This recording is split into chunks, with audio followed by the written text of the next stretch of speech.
Hey everyone, this is Uzi with Able Company Ventures. We help to implement fever screening systems to companies all over the world. Today, the topic we want to tackle is just talking about thermal cameras and accuracy, right?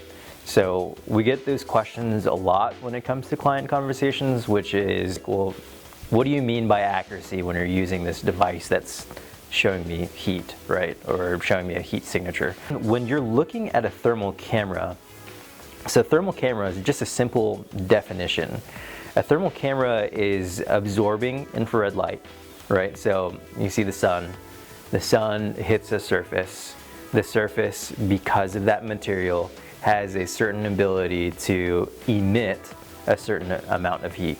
And that is essentially what you're seeing. You're seeing, if I'm seeing this wooden table and skin, right?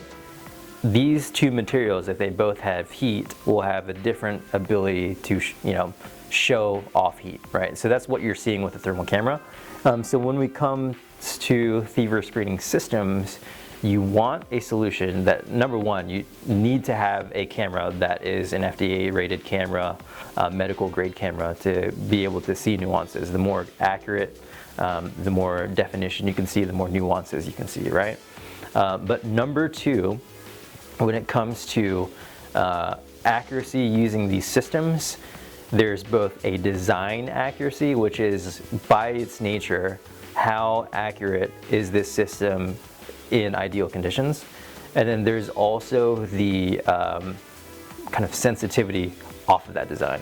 So the sensitivity could mean, hey, for every image that we see, we're gonna get a certain amount of noise, right? So we have how accurate is it by its design, and then because of that design, how much noise are we going to get per picture. And with thermal cameras, that measure of noise is what we call NETD, or noise equivalent temperature difference.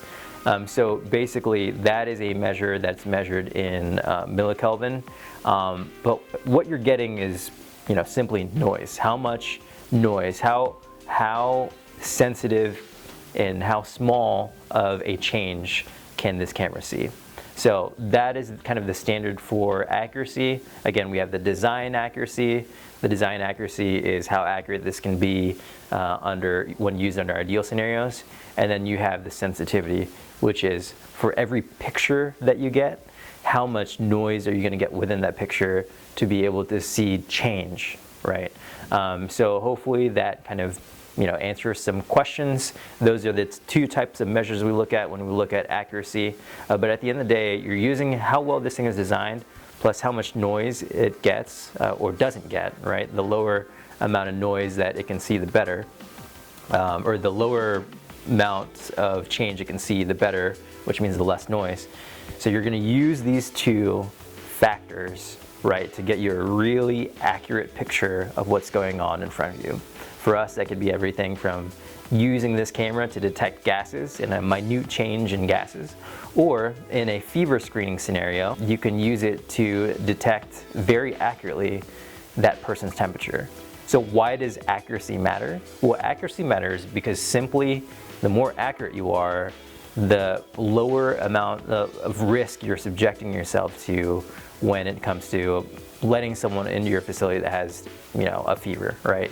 So if you're buying a camera that by its nature has plus or minus 2 degrees of accuracy, as well as, plus 5 degrees of noise, I mean, you could be getting a signature that's, anywhere from 2 to 7 degrees off, right? So what is that 98 degrees or that 96 degrees really telling you if that temperature could be anywhere from 2 to 10 degrees off? So be careful of where you're sourcing your cameras.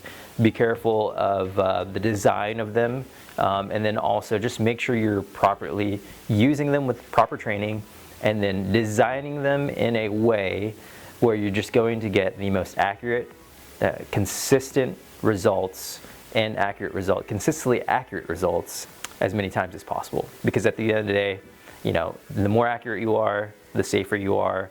The more accurate you are, the less chance you have of letting someone into your facility who is a carrier of an infectious disease that you don't want to bring onto your facility. Hopefully that helps. Hopefully that alleviates some of the questions, and yep, we'll catch you next time. The topic we want to tackle is just talking about thermal cameras and accuracy, right? So we get those questions a lot when it